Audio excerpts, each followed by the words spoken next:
Wow.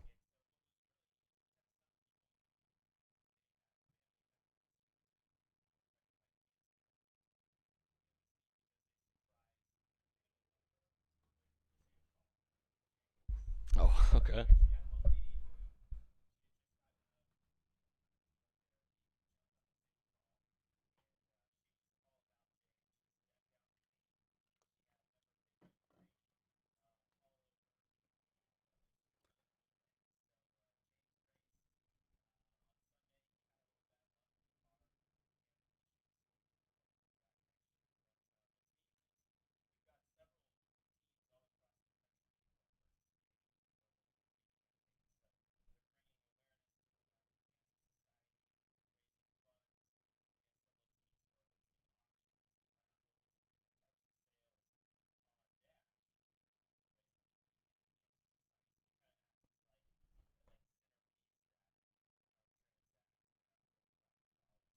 Okay.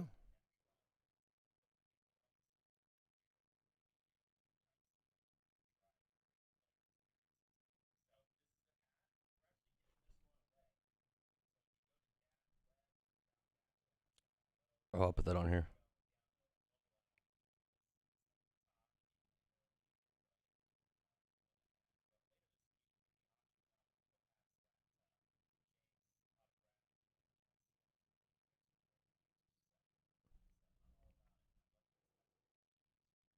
Yeah, that's great stuff, man. I'm really proud of you for that. And it's obviously very special for everybody who, get that surprise, right? That's so cool.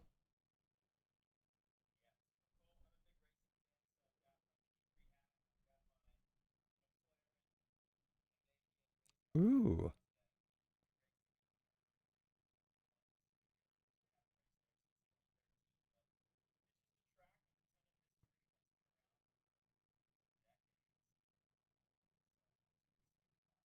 Okay.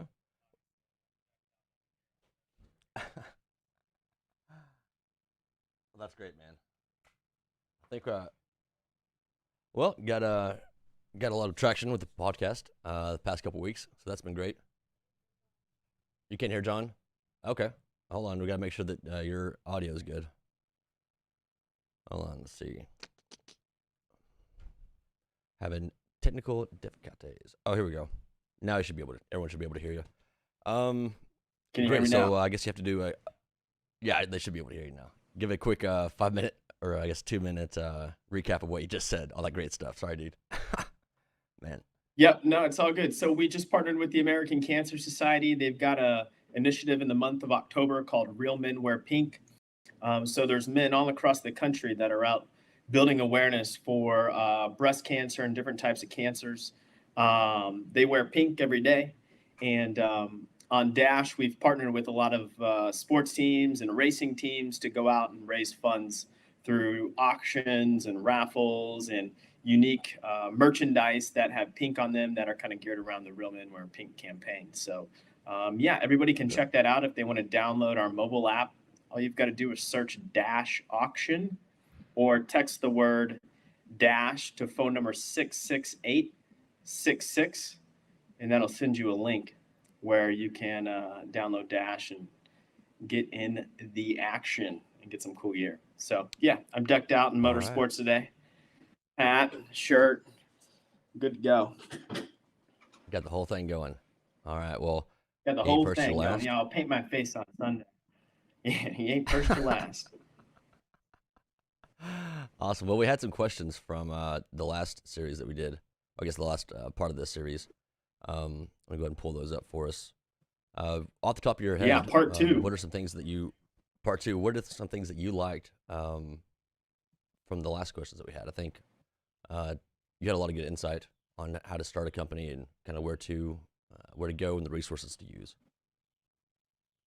Yeah, we did get some really good questions and happy to answer those this time around. I think a lot of people who were tuned in are individuals who are looking to start some type of business or endeavor that may be near and dear to their heart or think is a good opportunity. Um, so my first initial gut is don't hesitate, get out there, start rocking and rolling, take those first steps. There's a lot of people out there who are like, oh man, how do I file my business? That seems like a big step. And it's just a quick little Google search. Every state has different processes, but they've got websites where you can fill out a form, send a check, and they'll get you a tax ID number, and you're kind of off to the races. And to be honest with you, it's actually one of the easiest steps, and it is the first step to get going, other than having a good idea. But Shelly's got a great question here. Right out the gate, what's the best business advice that I could give? And I'll tell you what, one of the best business advices that I could give is not trying to do it all myself. Before I even started my business, I wanted to build this technology platform that connected fans with their favorite teams. And I had a lot of other entrepreneurs who had been there, done that, who said, Jonathan, because you're not technically minded and you're not a coder and developer, but you've got a great marketing and entrepreneurial and sales spirit about you, your business really is going to live or die by finding a really good co-founder. And I talked to a lot of individuals who, they had a great idea for, a mobile app or a website, but they didn't have a good technical co-founder. And it was really hard for them to keep the process going. In addition to that, there's a lot of development shops out there who can, for $50,000 help you build a platform. But once that contract is up and you've got a problem that pops up, well, who do you go to? Well, if you go back to them and your problem's on a Saturday, they may not get to your email until Monday in the afternoon. They're going to diagnose what that problem is, and then they're going to say, John, it's going to cost you $5,000 for us to fix this. So it took me 2 years to find individuals who could build a platform and be available when we needed them to, when things went wrong, because they certainly would go wrong. So best piece of business advice I ever got was, find a good co-founder to supplement the things that I wanted to do with our business, who could be there, when things went the wrong way and could fix it because they had a vested interest in it. And then Shelly had a good, follow-on question. Say that, Bobby, Okay. one more time. No, I was gonna say. So these people that you work with, how do you keep that log, like on a I guess micro scale? Like, do you have a folder in your computer that has everyone's numbers and like your history, that how you've talked to them, or how do you keep that going? We actually just keep everything going on a Skype chat. It's just an ongoing conversation that we have with everybody. Some days it's pretty intense, and some days, and most of the days, there's not a ton of engagement. But we've all kind of become friends over the last 4 years. So even if it's like, we don't have a problem, but hey, let's go grab some beers or a coffee and, have brunch one morning, just to chat and catch up on life and business. We do that too. So I don't have to keep a log because no one really gets like paid based on, a set amount of hours, or I don't get invoiced by our co-founders or anything like that, because everyone has a vested interest in the business. I gotcha. Okay. Yeah. So I guess to answer Shelly's other question, what's the worst business advice? I never, that one's kind of tough for me. I talk to a lot of people who have been entrepreneurs, who have been accountants, who have been in venture capital, have done this, have done that. And really, I just absorb everything that they say. They don't know my business as well as I know my business. They don't know the industry as well as I know the industry. But I certainly take their words of encouragement, their tips and tricks along the way. And the ones that feel good and do make sense for our business are the ones that make the most sense. If I were to say one thing don't do is, don't be a yes person. One thing I learned most is actually to say no. That's not going to work, because then you can just get yourself down a rabbit hole, start going down the wrong direction.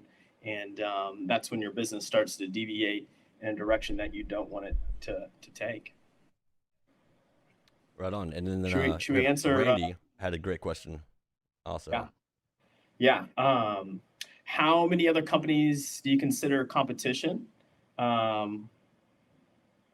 That's another great question. So we started our business with auctions, and then we grew into raffles, and then instant purchase items and giveaways.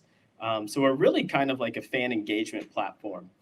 So there's quite a few. There's probably 20 that work in sports that do well, that are solid enough platforms and provide enough of a good experience for teams to be comfortable with putting these platforms in front of their fans.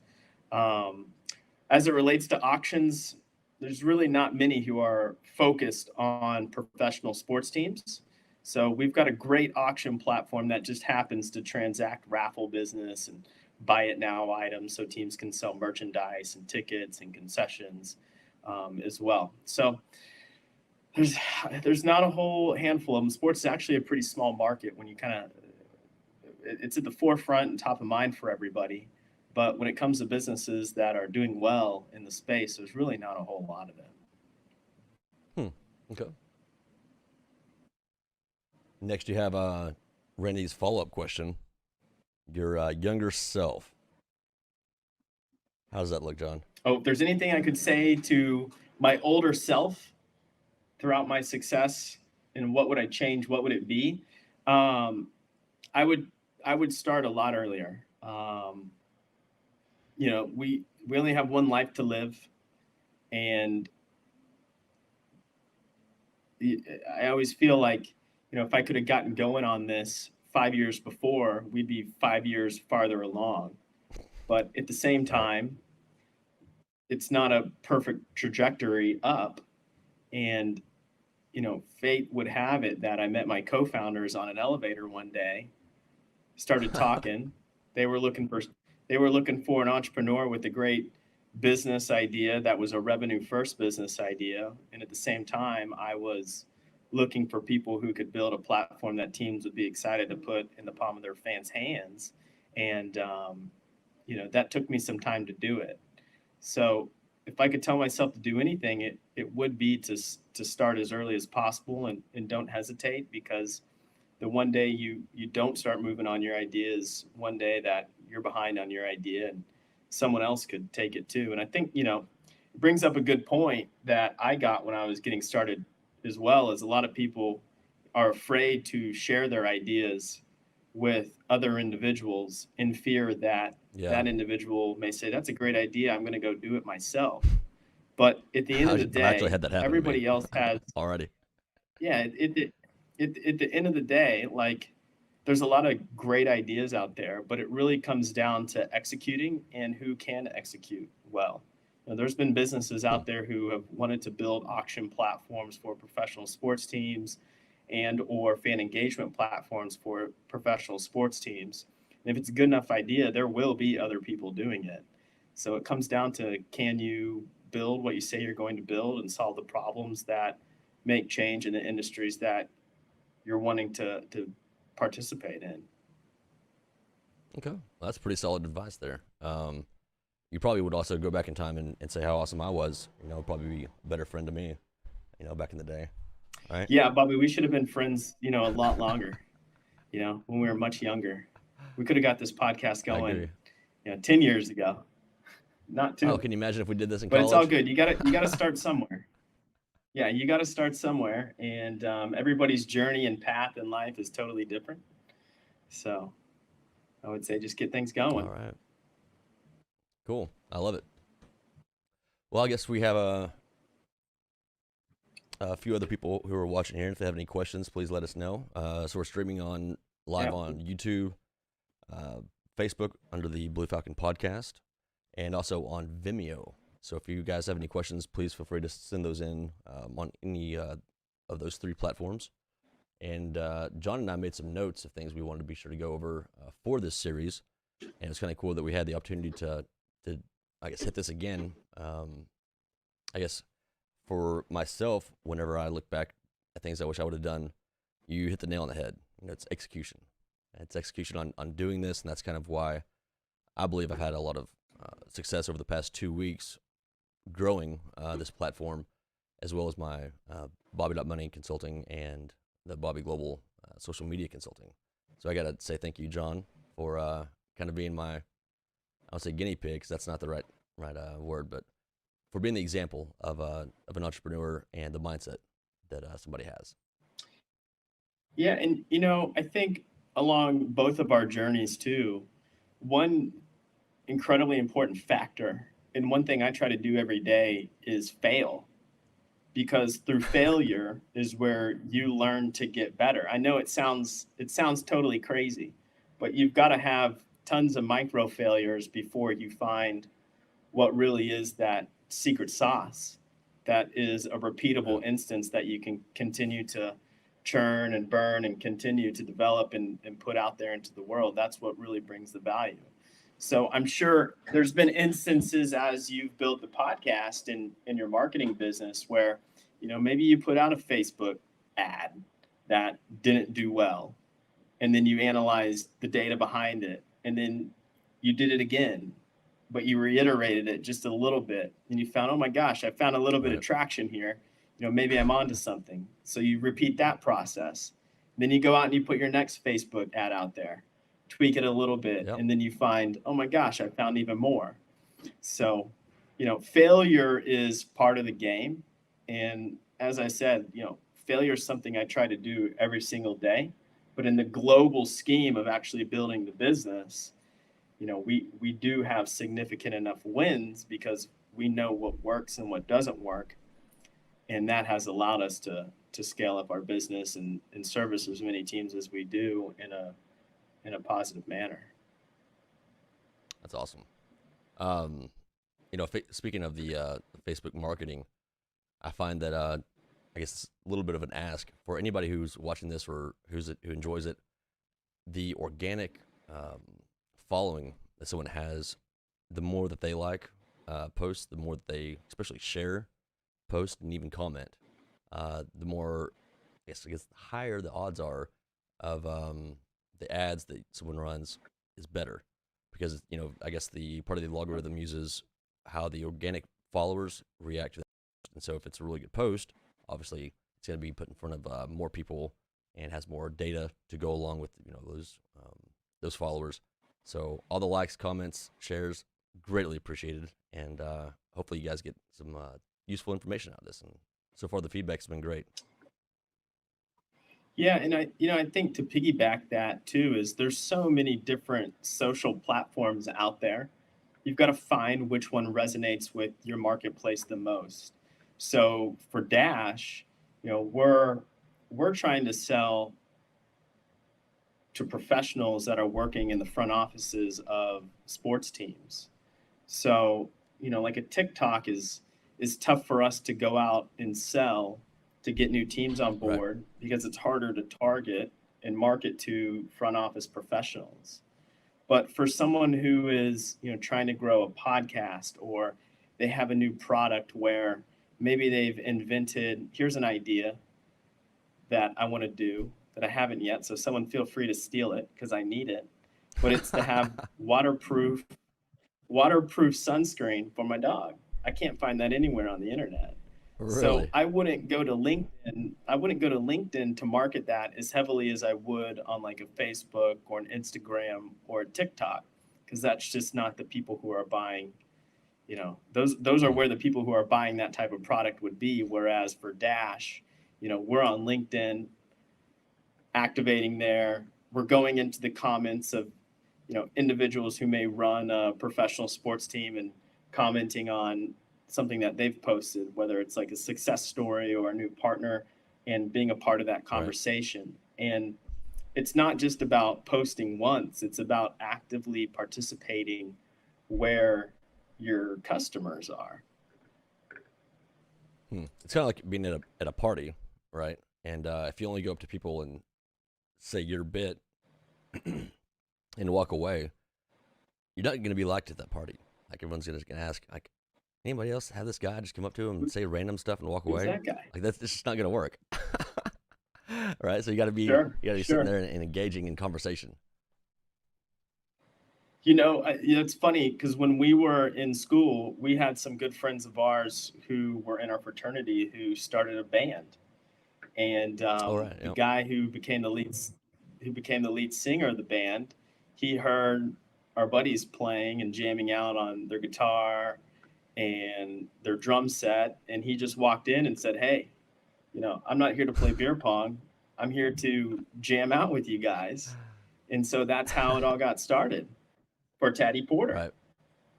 Whereas, Yeah. if I wanted to, if I wanted to like get my beer pong game going, get really good and maybe become a professional, I'd go straight to that beer pong table and I'd totally skip over the jam session, which I didn't take part Right. in the jam session. I was working on my beer pong skills, which they How'd sucked. that go? They still suck. Yeah. They're worse now. I was I was a one and done beer ponger quite a bit, but Hey, you're right. never You just got to made it to go the where pros, but it's people okay. are. Yeah, you just got to go where the people are that resonate with you and you want to be a part of. I love it. Yeah. Well, let's hit on the this Google Doc, which I recommend to anybody who's using or needs to use some kind of platform to do co-work. This is great for us, and so I think we already talked a little bit about the pivoting. I think we hit on that last time. How you guys A did little that? bit. We barely got it. We barely got into it, but like I Well, think hold on. I got a good pivoting question is. for you. I got a good question. Oh, fire away. All right, so you said here the opportunity to grow at each pivot point. Um, Yep. I guess give a general overview of what you mean by that, and then how specifically that applied to Dash App. Yeah, for sure. So when I first started our business, I thought it was going to be all about auctions and teams were going to be posting items that they could auction off, like memorabilia and game experiences and things of that nature. But what we kind of found along the way is that a lot of opportunity was missed by professional sports teams just by the number of fans who would go to the auctions that were hosted on our platform.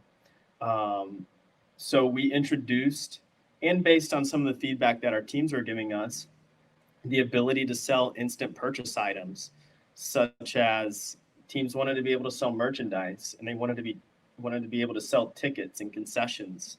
So we noticed that these auctions would get lots of attention and thousands of eyeballs. But with those eyeballs, it's like, what else can we do with the attention that the fans are giving us? Well, what if we Yeah. introduced merchandise offers to them that were unique to the platform and unique for the people that were tuned in? Or we introduced ticket offers. So we kind of pivoted our Mm. business, not so much of an auction platform, but a fan engagement platform that allowed teams to transact different types of business. And then we introduced raffles, and then we introduced giveaways. And that was because we saw a lot of opportunity on the table to sell more things. And so before COVID hit, and I think, 2020 is a great year, as a perfect example of how businesses, have to reinvent themselves because their backs are against the wall and they need to start thinking more creatively. So before COVID hit, I had noticed there's a lot of opportunity left on the table. And really what it came down to is that teams just didn't have enough opportunities to sell things to more fans. So we Hmm. went out and put an offering together where we said, "Hey teams, well what if we took a lot of the burden off of you and we'll go out and bring more inventory to the table." So if it's a military appreciation night and your players are wearing game worn jerseys that are camo style, well, why don't you let us go out and purchase replica jerseys or camo themed hats or different types of Hmm. camo themed memento items like a mini stick that had camo on it or a puck that had camo on it. And Yeah, so that'd be awesome. where we originally started and built a technology that allowed teams to have a more efficient auction process, we kind of pivoted our business more of like an MVP, the most valuable partner, where we could bring Okay. more inventory to the table, design it, cover the costs, and then execute all the marketing for the teams as well so that we could drive more sales and bring more revenue to the team. Hmm. And so, And with I'm assuming COVID, that that worked out great. everybody's got their it's going well. It is. We're in the first few months of introducing this offering to teams and it's really resonating with them because with a lot of our sports teams, their seasons got cut short, so they don't have fans in the stands. A lot of them had to let a lot of their front office people go. And so Mm. for us to show up on their door and say, hey, we can bring no cost revenue generating activities to the table and we'll just share in the profits, it's gone really well for them. But for a long time, sports teams were afraid to let companies come in and say, hey, hands off of the auctions and the purchasing points. Why don't you just let us step in and do it all for you? With COVID, where these offices would go from 30 people down to 3 or 4 people, well, they still got to generate revenues, but now they don't have as much manpower in the front office. So now they're Mm. starting to lean on companies like a Dash who can bring this inventory to the table at no cost to them and kind of act as, the guru employee without having to pay a salary, without having to pay benefits, without having to worry about, that employee not showing up on a game day because they got sick, and we step in and do it for them. So that's kind of how we've pivoted our business, where it was a technology platform and it is a technology platform, but we've brought in this whole service side of our business too that allows teams to generate more revenue on our platform by us bringing everything to the table. Well, I don't know how to come back from that. I don't have any awesome story of that quite yet. That was good stuff, John. Well, I think there's some good, practical examples out there too. I think Snapchat is a good one.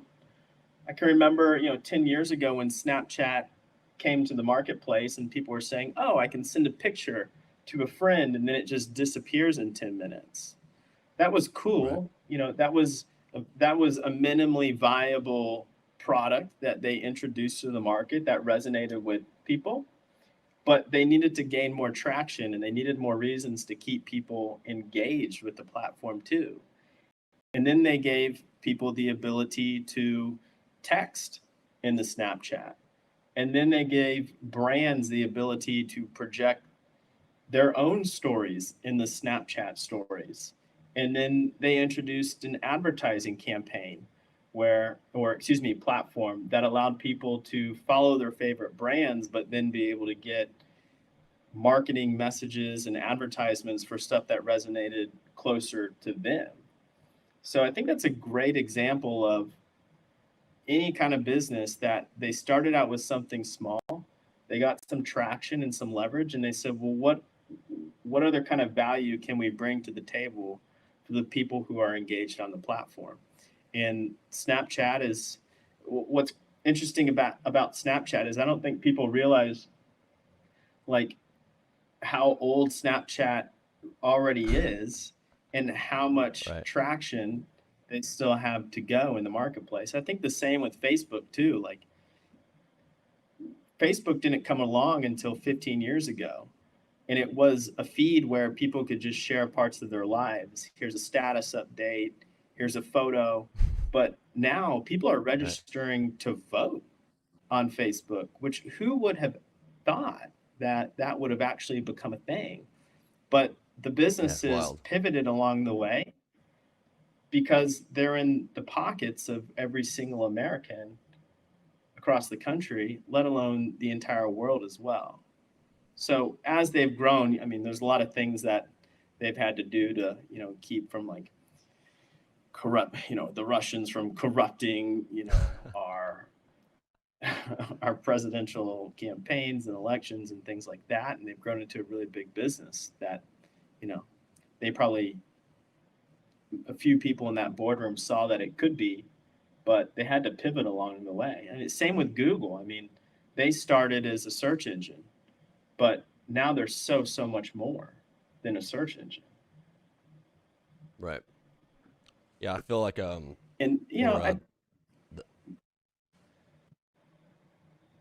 yeah, go so ahead, I feel Bobby. like for the companies that I help with their social media and marketing, it's kind of goes back to the pivoting process of using 2020 as an example, like you said, to really keep people not only engaged but invested in the growth of their company. Mm-hmm. I think that's what sets me aside from most other social media and marketing companies is that it's not about the analytics of how many people looked at your stuff. It's about the sales at the end of the day.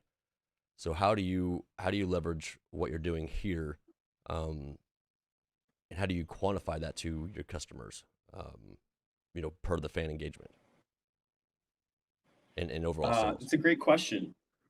Yeah, it's a great question. And I think it kind of goes back to the point that we were talking about of just going to where people are engaged and marketing to them.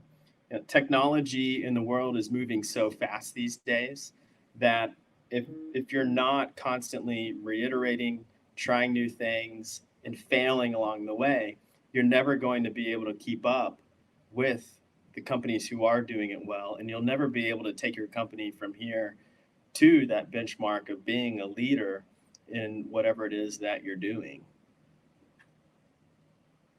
I like it. Great answer. Can I ask you another question? No, I'm just kidding. Go ahead. Good. So the key traits of Of course you entrepreneurship. can. Let's I'm gonna minimize your screen here. Hopefully everyone's seen a good bit of your website. Love the website. And let's pivot now to the key traits of entrepreneurship and what you've seen so far of, I guess, the winning traits is probably a better word. The winning traits of an entrepreneur. Yeah, I think this one hits home. I think, first thing that comes to mind is just being open-minded. I think that one of the things that I've learned along the way is that what I thought was originally the thing that would make us successful, which was auctions, was not actually the right answer.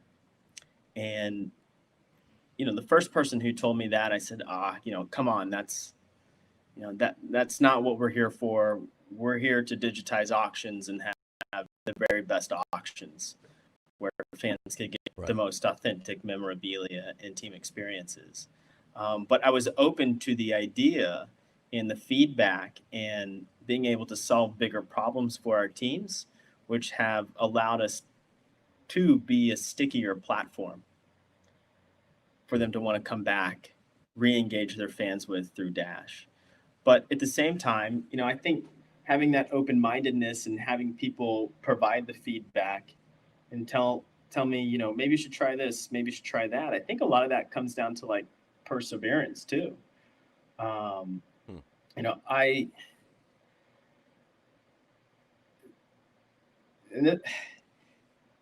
Everyone can understand perseverance where things are going to get tough and you got to keep going along the way.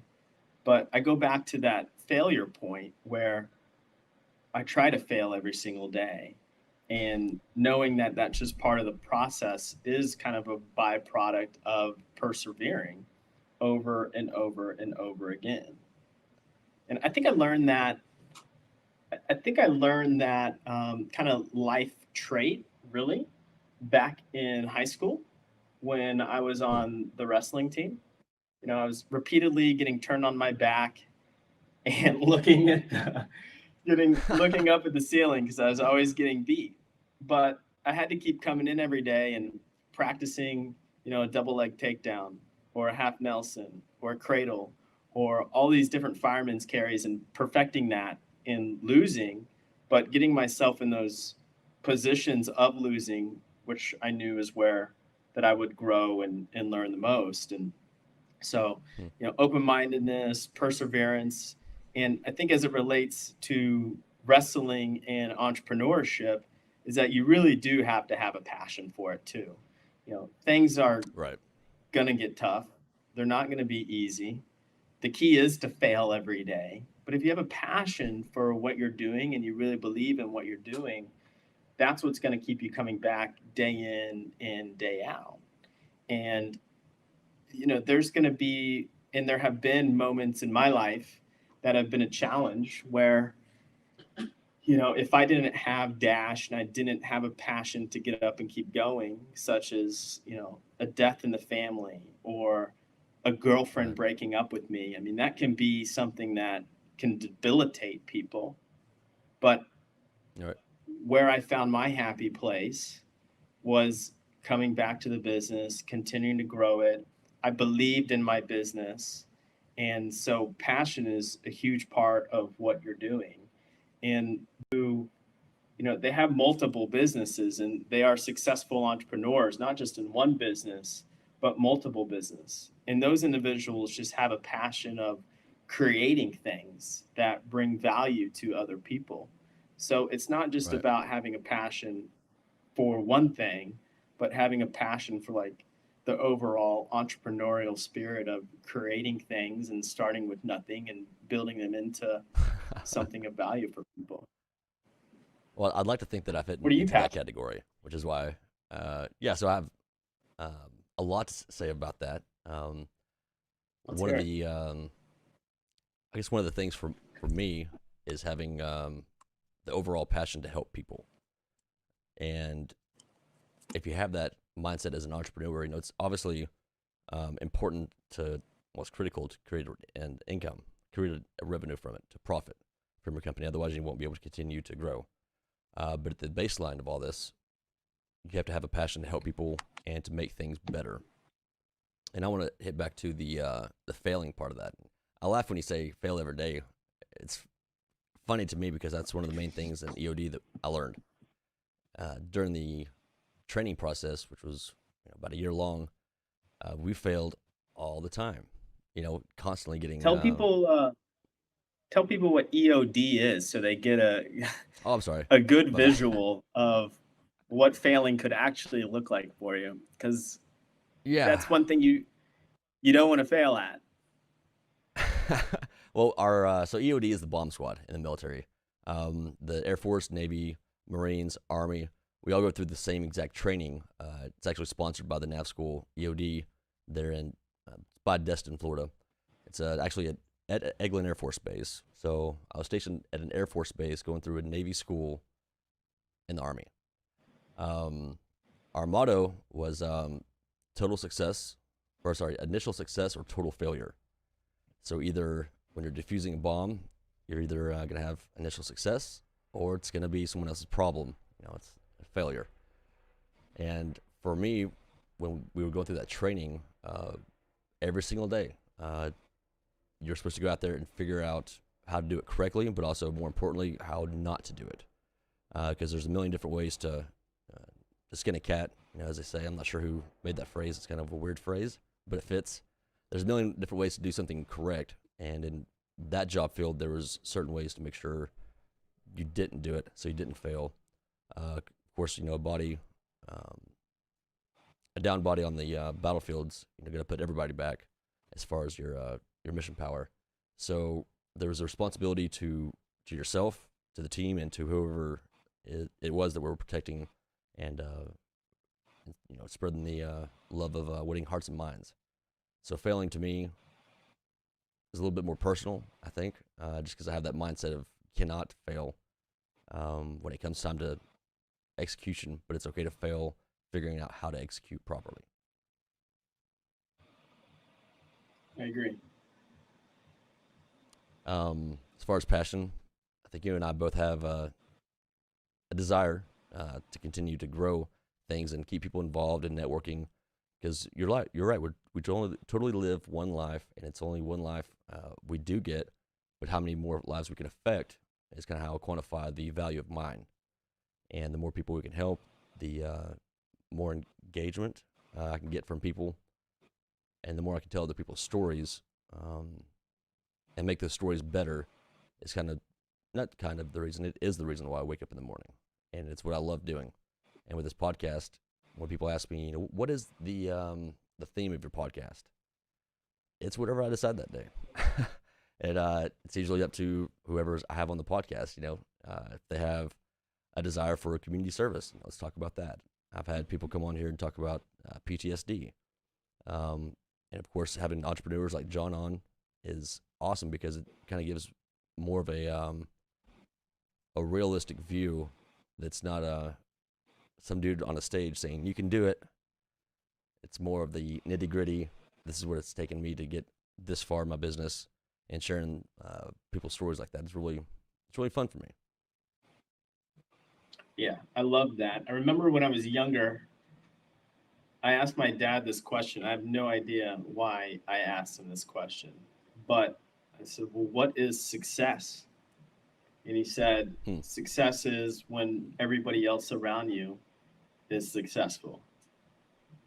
and doing Wow. well, whether it's your friends, your family, your employees, your boss. So success isn't really individualized, but it is when you can spread success to other people. At least in my eyes, that's what I think success is. And it's very much on point with everything that you just said right there with your business and the podcast and Right. all the individuals that you have talking about what success means for them, just bringing more value to the table. I like it. I don't think we have any questions so far. Shirley said, nice dad advice. Yeah, that is solid advice from your dad, for sure. Thank you, Shelly. And thanks, Dad. Thanks, John's dad. Oh, he's an awesome Oh, dude, yeah. by the Thanks, way. Dad. Yeah, if I can just help him figure out Facebook, he could tune into the podcast here. Oh, man. We should have a, I'm not sure if your dad will like me qualifying him in this series, but, a seniors advice podcast, how to use the internet without getting upset. I know my mom and dad are trying to figure out the Facebook stuff, and most of the stuff they see just pisses them off. So Some of these, like the Android phone, it's like super powerful, but you can turn on a feature that's like kid mode. What they need to do, they need to have a senior mode. Like this Oh, is man. the on button. There's another great idea. That's the second great idea from John. All the buttons look the same. Maybe we just put like a little, you turn on senior mode and the little on button appears on the side here. Boom. Right. Yep. Have the text bigger. How to unlock. Not as much politics. Probably helpful. Yeah, that's one mode we need. Remove all political news stories, everything on social media. That would make everybody's lives happier, I think. There's a third good idea. If somebody wants to start that business, we could go after it. We could. This is where you get your news where it's not political. And you might actually leave in a good mood. Yeah, right. It's hard to find these days. Definitely hard to find. Well, we have about 15 minutes left. And is that good for you? Yeah, absolutely. All right, let's dive into business finance. Awesome. Numbers, something I'm terrible at. Did you know that Oh, here we go. I was a marketing major in school? I got to accounting and I failed it 3 times before I finally decided I needed to change my major, or I was never going to leave Oklahoma State University. You should hit me up, dude. I was taking I went into the journal. We had a couple fraternity brothers. Eli Krywicki, he was in my stat class, and that was another one that I just struggled. And I would study every single day. I'd do all the assignments.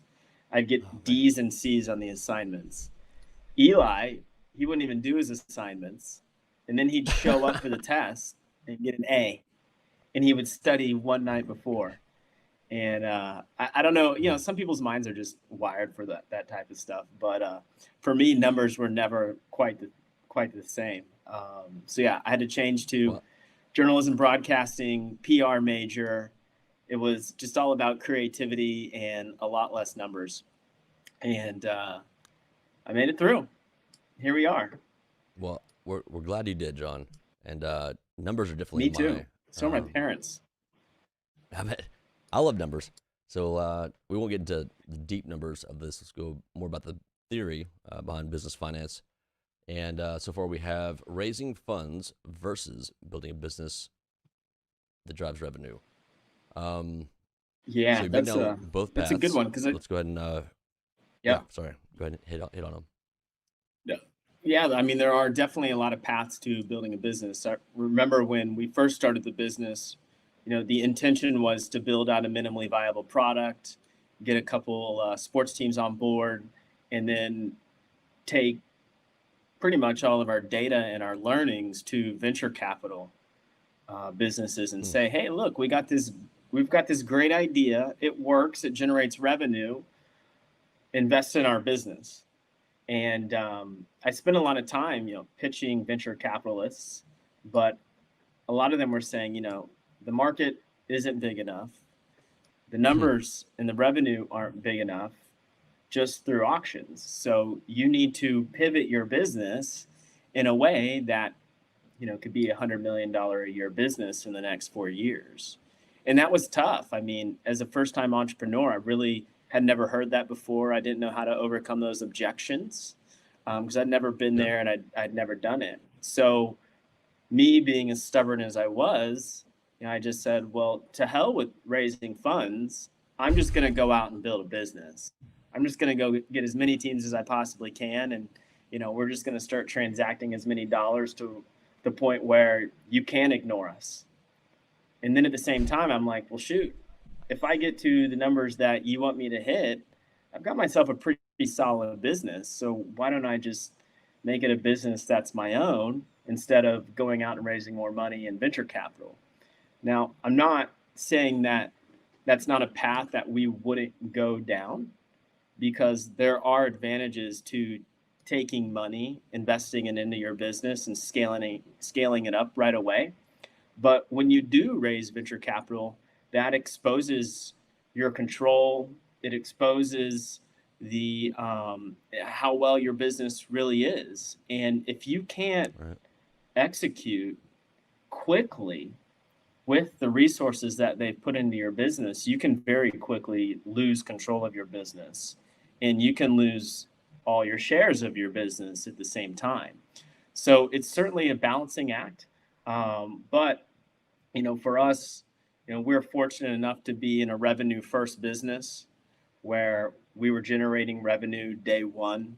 And that was money that we could invest into the business, into building new technologies, hiring people who could help me on our communication side, hiring people on our graphic design side, where I don't know if, raising funds 4 years ago would have been the right thing, because in hindsight, I don't think, the marketplace was quite ready for what we were bringing to the table, because it was so different. Not in the sense that we were digitizing auctions, but we were a fan engagement platform that brought inventory to the table. So I don't know what a year from now could bring. Could we take on venture capital? Possibly. Would it increase our revenues? Yeah, absolutely, no doubt. But would we hit the revenue numbers that a venture capital firm would want and keep them happy and keep them off my back where I could stay in control of my business? There's a big question mark around that. So there is, for the people who are watching, who are thinking about like, hey, I've got this great idea, I need to go out and raise venture capital. I would focus on building a good business first that generates revenue, that can actually put food on your table and hire more people to do the things that you don't have the time to do, before you go out and you raise that venture capital. Now, there are people out there, and they're like the unicorn entrepreneurs who, they've started multiple businesses. They've taken in venture capital in those businesses and grown them very quickly. But for most people out there, that is just not who they are. So I think, understanding who you are and your own capabilities of, wanting to stay in control of your life, your business, that it's something that you very much have to consider, is raising venture capital or, getting a loan from a bank really the right way to go? Because there can certainly be some downfalls if you can't pull it off. Yeah. What's the I guess revenue growth in your mind of like a good number to reach for entrepreneurs, like year over year? I think it's different for everybody, because everybody has different goals that they want to achieve in their life. Some people just want to have the freedom to work 4 hours a day and then spend the rest of the time with their family, and, spending time being soccer coach or picking their kids up from school, or, being able to travel, once every month with their family or their girlfriend or whoever that may be. So I think it's definitely different. The big number that we got from venture capital firms was, you need to be transacting, $250,000 every single month. That proves that you've got a real business and proves that it can scale. And so we're there now. And I'm kind of debating within myself, like, do we want to risk the biscuit, take on more investors in our business to really scale this thing up and go out and get more? Because you can fail in that. Um, Right. so yeah, that's kind of what I would Okay. say. It's different for everybody, but for people who are looking to raise venture capital for like a seed investment or a Series A investment, you know, those are the numbers you've got to be hitting and bringing into your business before venture capital firms will even consider and look at your business. All right. Well, that's good. That's great input. Make sure we don't have any questions on here. Nope, no questions so far. Well, let's see. I was trying to add a graphic on here for us to look at of key objectives. So I'll let you help me postpone while I do this right here. Or No, it's all go ahead and good. talk I about think, something while I do this. Yeah. yeah, I think, building a good business, no one's, no one's an expert. And especially when it comes to business, I mean, there are people who have been there, done that, but the reason they've become successful is they've surrounded themselves with really good people. And so for Mm. our business here, I have several. I have an advisory board of individuals who have worked in the sports business. I have an individual who has, started businesses, sold them, started new businesses, sold those, and have been in kind of the startup world of, taking an idea from a napkin and scaling it up to hundreds of millions of dollars. And at the same time too, finding those people and getting their buy-in into your business to, want to spend significant time with you to help you make those like in the weeds type decisions can be hard. But there are people out there who are successful, who put out plenty of content about starting a lifestyle that allows you to do the things that you want to do in starting a business and finding happiness. So when I first got going, there's a gentleman by the name of Gary Vaynerchuk who he started with nothing, and he had a ton of Right. perseverance, and he had a vision, and he kind of had a natural knack for business too. And Gary, he puts out a ton of stuff on YouTube, social channels about those very practical pieces of advice of just like taking step one, muting out all those people who tell you you have a bad idea, and just keep going. And one piece of advice that he always talks about is like, don't give up your day job to go start a business that you think is a great idea, because it will probably take longer for that business to take off. And what happens if it Right. fails? Well, now you don't have a job and you have a Left failing nothing. business. So for me, Right. getting going on Dash, it was very much like a very significant side hustle until it got to the point of where we are now. Hmm. All right. So I finally had these able to be pulled up here, and we'll definitely hit more on Gary V in a second because I have a lot to say about old Gary. He He's great. he's been a big help to me, and I gotta say thank you, John, for introducing me to him. I know that we talked about him, or he told me to look him up after our first podcast together, which was episode 3, I believe. And I was like, no, I'm not gonna look somebody up on YouTube. I've been told, look people up on YouTube before. It never really worked out. I was like, it's a waste of my time. But bar none, the conversations that Gary Vee has with people, so helpful. And he's one of those genuine entrepreneurs, right? That's here to help people to grow his own business, to grow other people's business. And I love how he says, I'm talking to, 1,000 people today. Maybe one or two of them will actually listen to me. As long as 1% Yep. of the people who are watching your stuff and listening to you act on it, that's his number. That's his goal. That's how you do it. So I thought that was really great Yeah. advice. Yeah. I totally agree. Yeah, I totally agree. Here we have 4 main objectives. To go back to the business finance real quick. I want to hit on this. What I love about the bobby.money consulting and working with business owners and executives is laying down exactly what's important to them. And I want to get your reaction on these 4 main objectives and how you like I said, see if these make sense to you and if these are what you're doing. Obviously protect your assets, build your wealth, create income, and manage taxes.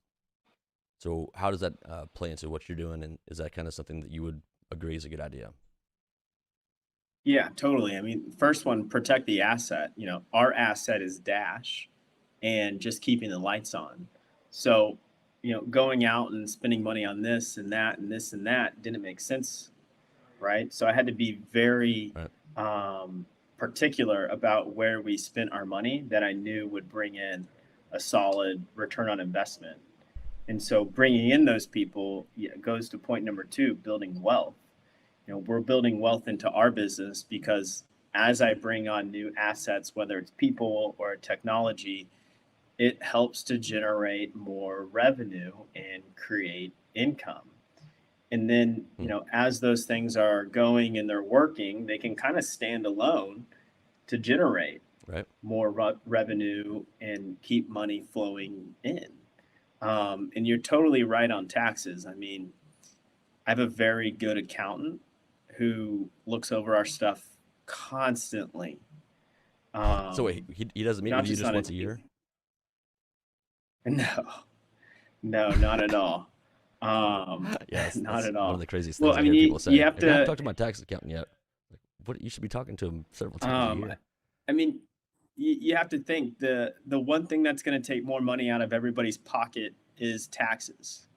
And I know everybody, not to get political, but like everybody's upset that Donald Trump only paid $750 in taxes. Well, he was an Right. entrepreneur that created thousands of jobs in businesses So yeah, where millions he of dollars of paid tax revenue. millions of dollars in taxes through these businesses. So I try to any any smart person or savvy entrepreneur would do the exact same thing. And even individuals out there who, have an hourly job, they want to minimize their taxes too, because nothing's going to take away from your wealth more than taxes in your lifetime. Right. So, yeah, Yeah, all and of these points here I found that the resonate very IRS, awesome, perfect. And I was gonna do one more caveat. I've through my, I guess, research and building my knowledge base for the financial side of my business, I found that the IRS tax code is actually written for entrepreneurs and small business owners to create more wealth in an overall scheme of things. So all these incentives that they have basically come down to: does the government want to come in and decide where the charity money and social programs should be, and should the government come in and decide what jobs need to be created on a local level? And maybe you'll agree, John. For myself, I think the best way for a community to put the dollars to use, the most efficient way, is to have somebody locally who creates the jobs that are needed, who donates money to the charities that are doing the work. They see the work being done, and so whenever people get upset about Trump paying that many dollars in taxes, there's a bigger picture to it, and there's a reason why it is the way it is, and hopefully people will understand or want to understand how to make a more, I guess, larger impact on their community while also taking the tax incentives to do so. More money you have, the more revenue you have, the more good you can do. Yeah, I totally agree. And I'm not going to say any more because I might lose some fans here. Oh, But good. I Okay. totally All right. agree Well, with you. we will go ahead and just sign off on this one. I appreciate your time. I think this has been very Yeah, of helpful course. Thanks for for me. having me. Yeah, thanks for having me. And, Yeah, man. for everyone who's still tuned in and just looking for advice, yeah, read a lot of books. Go to the places and read the books that make most sense for whatever it is that you're trying to create. If it's a product, if it's a service, if it's a nonprofit that you're starting, you know, you're not going to have all the answers right out the gate, but there are plenty of people out there who have been there, done that, and leaning on what they've done and absorbing what they're sharing is a huge key to making sure that you don't fail too much in what you're doing. And that can help you, Right on. you know, create, build what it is that you're wanting to do. So thank you I so love much it. for having us and everybody tuning in today. Yeah, thanks for coming on. Appreciate everybody watching, listening. Be sure to hit that subscribe button, and we are off. Jon, thank you so much. You have a great day.